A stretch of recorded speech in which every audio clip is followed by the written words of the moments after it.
Good morning, good morning, good morning, good morning, good morning to you. It's a new day. It's Tuesday today. We thank God. We thank God. We thank God. We thank God. We thank God. We thank God. So we're gonna be, moving on, going ahead, being consistent, reading this book, getting all the knowledge that we need in order for us to have thriving relationships. Okay, how are you doing today? Hope you're good. So yesterday we were talking about tips on how to make our marriage a great marriage. So we were talking about the love needs, the 5 love needs, and we started with unconditional love. Thank you so much for joining. If you can hear me, please give me a thumbs up. So we're talking about how to make our marriage a great marriage. And yesterday, thank you, good morning. Yesterday we were talking about the 5 love needs, and we started with unconditional love. Yesterday we started with unconditional love, and what we ended with was that with the notion that no human being can give you unconditional love. No human being can give you unconditional love. No boyfriend, no girlfriend, no husband, no wife have the capacity to give you unconditional love. That unconditional love only comes from God. So even as single people, when you get that in your mind that no other human being can give you unconditional love, you can only get it from God. It will release you from having unrealistic expectations in your relationship. So that this is why it's very important for us to have the right knowledge. So let's dive into it. Hope you're doing fine, Regina. Thank you for joining this morning. Hope you're good. So we'll keep reading. It says, to be loved unconditionally, women need to be loved at their greatest point of pain. Of course, pain varies from woman to woman. If you've suffered any kind of loss, maybe through death or divorce, or even being abandoned by your father when you were young, you are really going to need the true unconditional love of the Father lived out through your husband to help you get through this.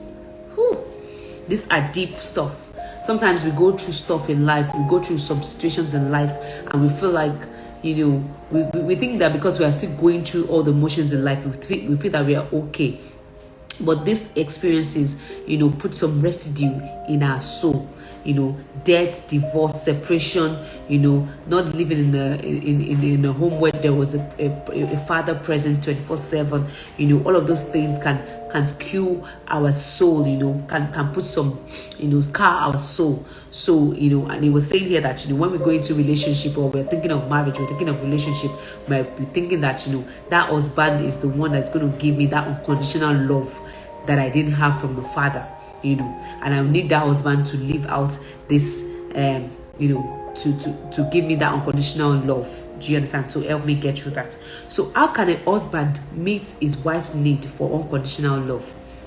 So in other words, the woman, would have this kind of need, is a need. We call it a love need, They will have this kind of need. But how can now, since we know, thank you for joining, since we know that, okay, this kind of unconditional love can only come from God, but then we know that the woman also have this need.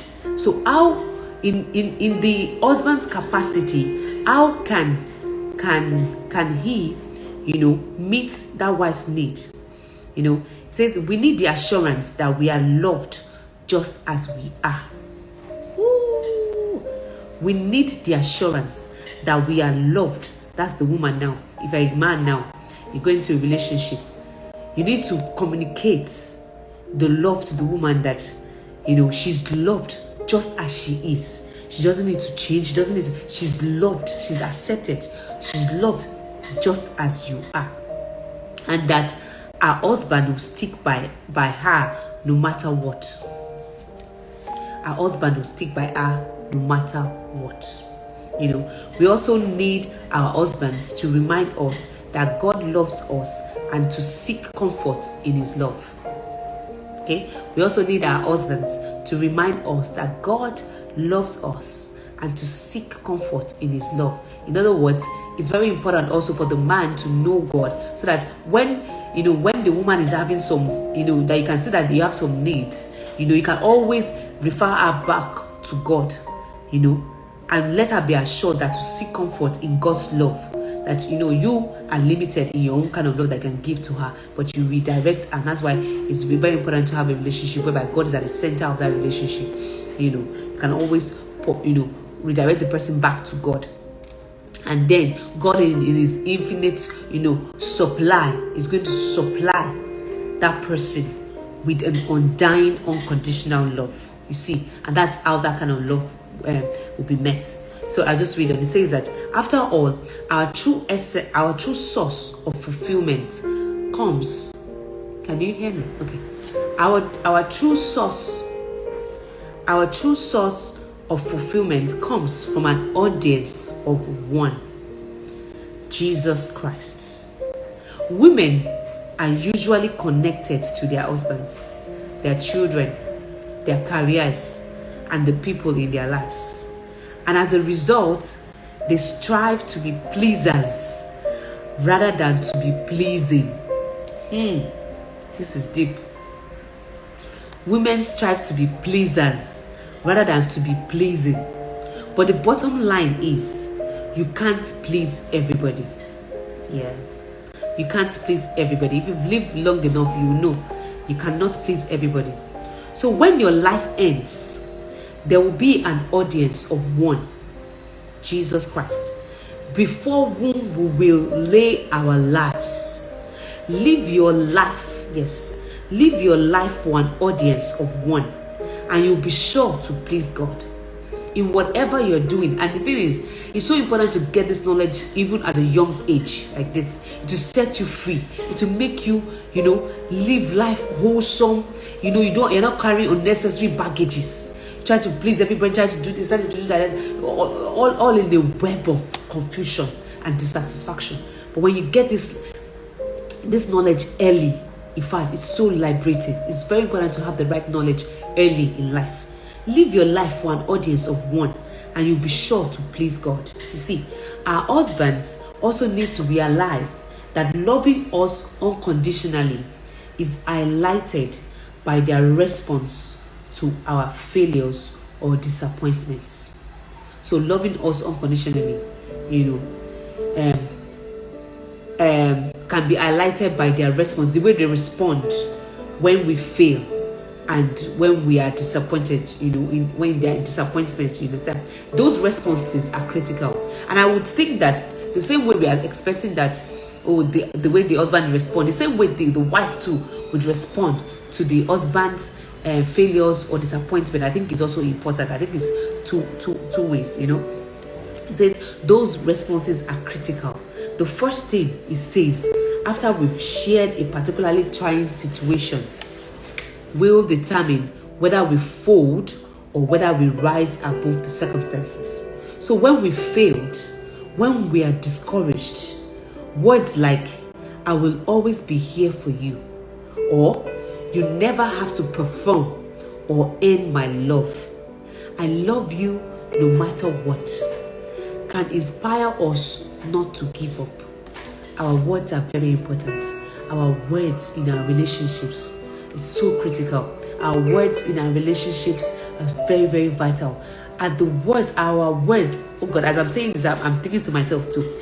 Our words, is it killing our relationship or is it bringing life to it? Before I came on the broadcast today, I was just, listening to somebody and it was just talking about the power of our words, that will reap the fruits thereof. Whatever it is that we are using our words to say in our lives, in our relationships, whatever it is, we're going to reap the fruit of all those words. So it's very important, it's very critical that we should learn, even as single people or married people, to learn to be more careful, pay attention to the way we are talking, pay attention to the way we are speaking. What are our words seasoned with grace? Is it bringing life to the hearer? Is it bringing life? Is it bringing hope to people that are around us? So we should actually, be more intentional about that. So now I'll just read on. It says, a few years ago, I noticed real growth in our marriage. I became aware of it at the first Promise Keepers event at which Gary was speaking. I joined him on that trip in order to pray and support him. Little did I know what would soon unfold. At the very end of Gary's talk, in front of 60,000 men, he said, and now I'm going to ask my wife, Bob, to come up. She didn't know I was going to do this. I couldn't believe he was doing this. My heart was beating like no other in my life. So I went up on the platform, but I didn't dare look out at those 60,000 people, or I was sure I would die from shock.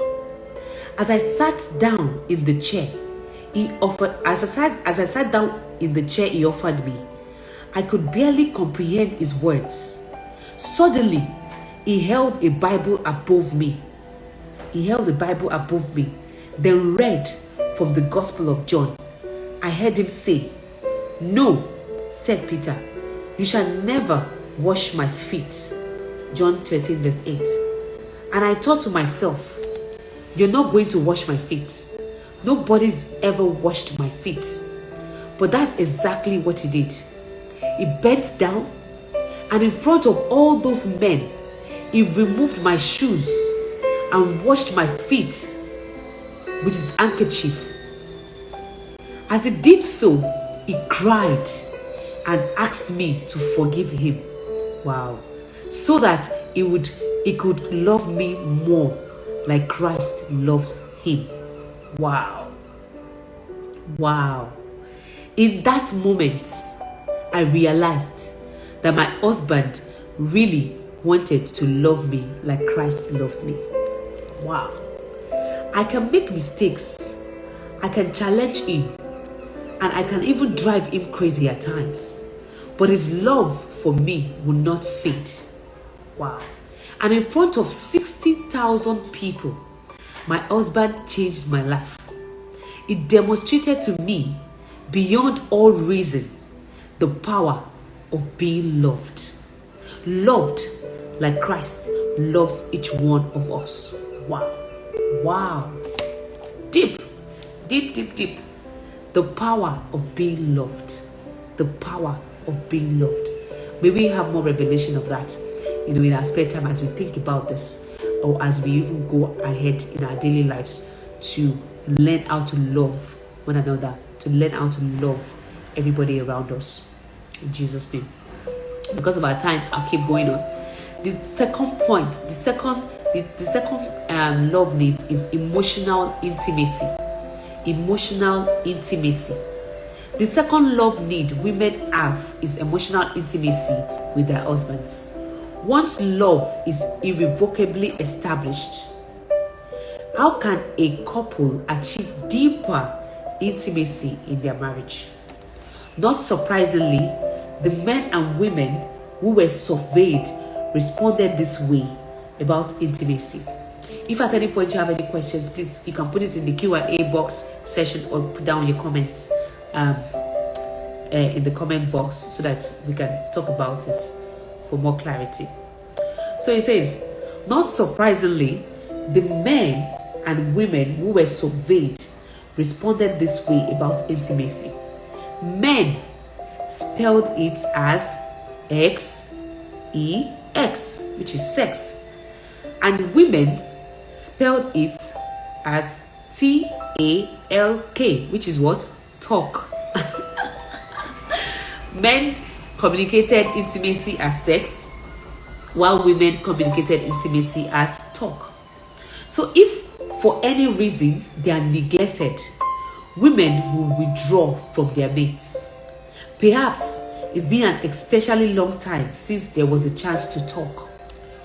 Tensions build, and we tend to stifle our feelings when the pace of life becomes hectic. We talked about that yesterday also, whereby couples drifting apart because of stress and career goals and everything that we just can make, and not also hearing the spouse's concerns and wants and all that can make couples drift apart.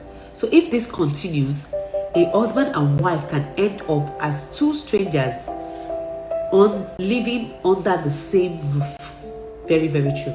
Very, very true. A husband and wife can end up as two strangers living under the same roof, sharing the same bed, but with very little intimacy taking place. That is not where we want to get to.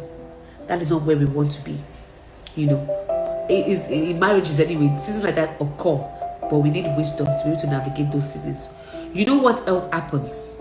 To your husband, it appears you are rejecting his advances when he initiates lovemaking. Problem is, you're not rejecting him, you just can't respond physically when you feel so emotionally distant. So true. Conflicts need to be resolved before we allow ourselves to participate in sex. This is in marriage.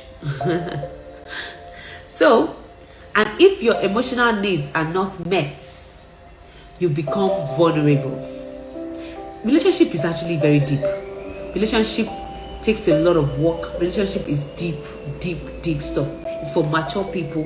So, I mean, kudos to everybody taking time out to even join in live, or even try to watch this later on, watch the replay, or even buy the book to seek the knowledge. Because I tell you, having a great marriage is not bread and butter. It's a lot of work every single day. It's a lot of work, and you know, not a lot of people are actually willing to do the work. It says, I will just read it. It says, and if your emotional needs are not met, you become very vulnerable. If it's not taken care of one way, something or someone else will fill the void. This is so true. Something or someone else will fill the void.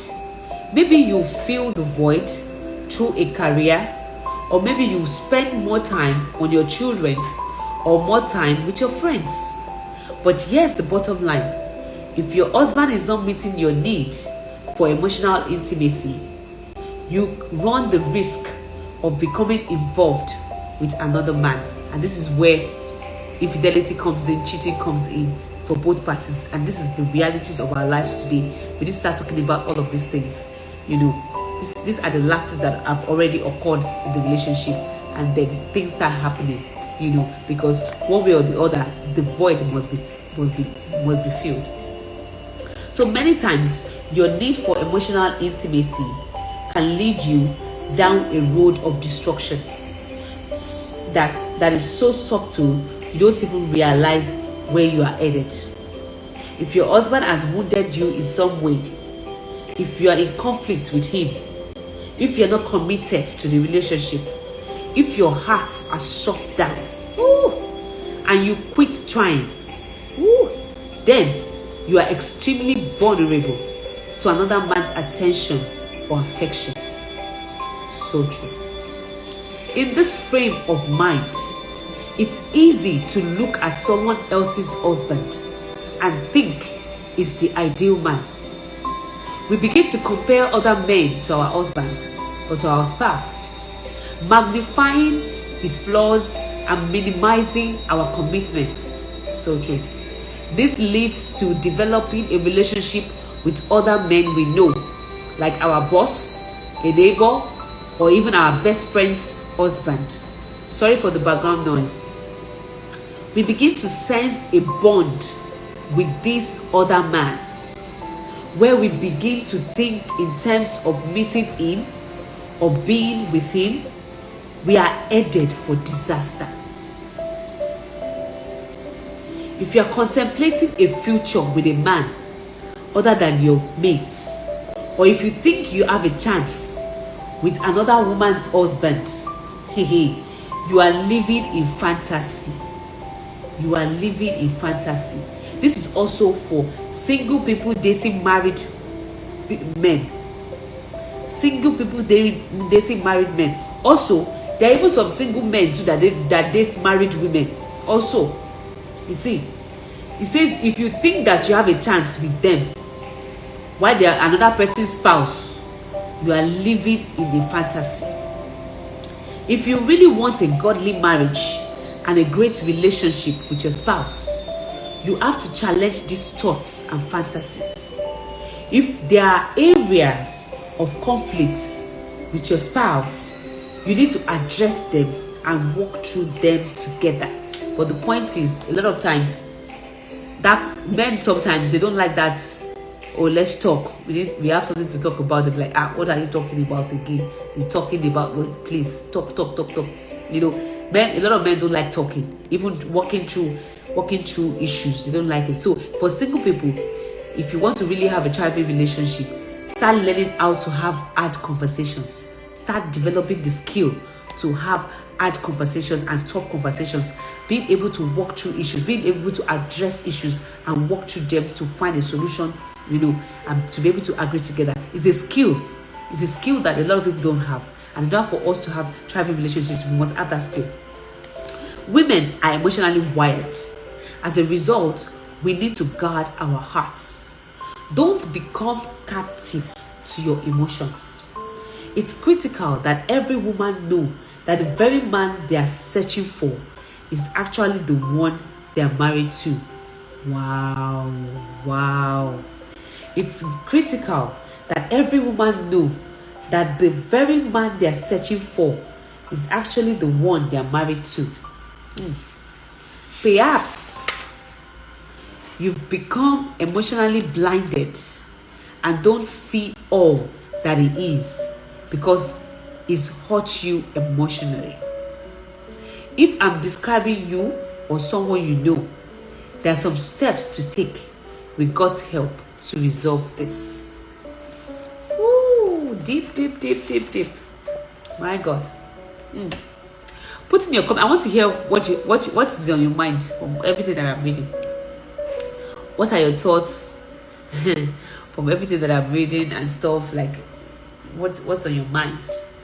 I'll read on and I'll be waiting for your comments. I hope you're free to put in your comments. So it says, first of all, you need to admit that these kinds of thoughts open the door to the destruction of your marriage. Woo! As well as your family. The second thing you need to do is bring it before the Lord and confess it. Hey, deep stuff. Deal with those issues in your heart that need to be forgiven. Then, take action to resist these kinds of thoughts through the power of God's Spirit. Whew. My God. This thing, just pause. If you need to pause it, later on you'll be watching this. Yeah. I have a comment here. It says, this book speaks a lot of facts. Yes, it does. And it's so deep and so real. You know that the person that wrote the book, they've actually been married and they've walked through some issues because these are real stuff, like deep stuff, It says that, if I just want to read back, if somebody finds himself in this kind of situation, it says that first of all, you need to admit that these kinds of thoughts open the door to the destruction of your marriage, as well as your family. So what kind of thoughts are we entertaining in our mind as people? What kind of thoughts are we entertaining in our mind? There's another thing in counseling, in psychology, they call it a thought challenge. That some things that will come into your mind, don't just chew on it, don't just digest it, don't just accept it. Put that thought on a trial. Challenge those thoughts. If tell you, this person is not good for you, this spouse is this, they cannot this, there's no good out of him, there's no good out of her. Think about it, break it down. Is that really true? Has this person done something good? Yes. Has this person been this? Put that thought on a trial and then you negate it. There's so many things that happen from our mind that destroys our families and our relationships. Word up. So true. The second thing it says here, the second thing you need to do is bring those thoughts, bring it before the Lord and confess it. Deal with those issues in your heart that need to be forgiven. There's a lot of stuff that needs to go on. But how many people have time to do all of this? Then take action to resist these kinds of thoughts through the power of God's Spirit. Take them to the cross for clarity and peace of mind. My God. Distance yourself from the man or the woman who is distracting you from your marriage. If it's your boss, quit your job. If it's a friend of the family, quit getting together as couples. Whatever you do, run into the arms of God, and then run into the arms of your spouse. Step a little bit closer to your spouse. Go to him or her and reaffirm your love and your commitment to him or her. Confess to your spouse the issues that have prompted you to guard your heart and eventually become ardent towards him or her. Tell him or her, tell your spouse, there are issues you must work on as a couple, and that you need him or her, and that you love him or her. Okay? The purpose in this confession is that it will open up the door to your heart for your spouse, for your husband in this case, which will allow him to connect with you emotionally. Deep. There's nothing better than a husband meeting his wife's need for emotional intimacy, but he needs you to teach him how to do this. Wow. So we must be patient, because men are not wired the same way women are wired. They're not wired the same way we are. They're so different. They don't see it the way we do. We are more so too emotional. In fact, we are emotional more than the guys, and the guys will be like, what is wrong with this woman? You understand? But if we are patient enough, we can teach them how to do it, how to be emotionally intimate. So if you're a single person, these are the things that you even need to be learning, when it comes to relationship, to be patient with the other gender, the man, or because we're not wired the same way. So when we understand that, you'll not be so frustrated. We don't think alike. The first thing your husband needs to do is take the initiative to resolve conflict in your marriage. If you're a single person watching this, a single guy, please don't dismiss a woman when she's talking about some things, unresolved issues or things that need to be solved. If you want to really have peace in your relationship, prioritize, even though you don't like talking, you don't want to talk or whatever, but because of the other party and because you want peace in your relationship, you must create time to resolve those issues. And you must take the initiative. This is why they said, okay, the man is the head. Take the initiative. You already know. You know when the relationship is not all right. You already know something is wrong. But take the initiative to resolve it. Don't just sweep everything under the carpet and do like not everything is okay. No. Take the initiative. See, the first thing the guy needs to do, take the initiative to resolve issues in your relationships, in your marriages. Take initiative. That's another thing. Take initiative. A lot of times they don't take initiative and they just go through the emotion and feel like everything should work, everything should be okay now. No, these are ways we can have do marriage God's way. Okay, and when issues come up, you need to agree to address them before you retire for the night. Don't go to bed angry, they say. If there are issues from the past that keep coming up, or issues close to your heart, then take the initiative and visit a godly counselor. Okay, visit a godly counselor so you can move beyond these recurring problems. Don't be like an ostrich, as I keep saying. Confront issues, even though it be tough. You have tough conversations. There are some issues that have been going on for years and years. We still keep going at it in the relationship, in the marriage, in the home. We still doing like nothing is happening. Meanwhile, the stuff is so loud. The elephant in the room is so loud, like nobody wants to address it. It's high time. It's a new year. It's a new time. It's a new season. It's high time we take the initiative to actually confront issues and resolve issues. Because guess what? Children are in those homes. They are watching you, being so dysfunctional and so all shades of chaos. It's high time we start. It's high time we arise. It's high time we start doing the work in our homes, in our families. It is high time. It is high time. The first step towards establishing emotional intimacy in marriage is to have two clean hearts committed to one another. Woo! I'm going to end on that. Two clean hearts. Two clean hearts committed to one another. Two clean hearts committed to one another. How joyful would that be in relationship whereby you have two clean hearts committed to one another, because they don't have any resentment, they don't have any anger, they don't have any bitterness to one another.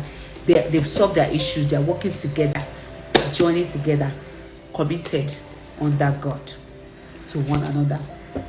Under God. Wow, that is the end of today's broadcast, talking about the love needs emotional intimacy. Whoa. Deep stuff that we need to work on, even in our emotions. And the thing is, I thank God for this IG live, because I don't know how many people, maybe parents, sit down and say, and they teach them, this is what you do, this is what you do. Even parents gone, do they even know this is what you do, this is what you do, this is how you do this? And they sit the youth down, or the young people down, singles down, and say, this is what you do, But it's high time we start getting the right knowledge, because we need to do better. The young ones, we need to do better. Even our own generation too, we need to do better, so that we can create better results and better people in our societies tomorrow. So thank you so much, Regina, for joining today. I'll be ending today. And don't forget to live every moment, laugh every day, and love beyond words. Keep learning.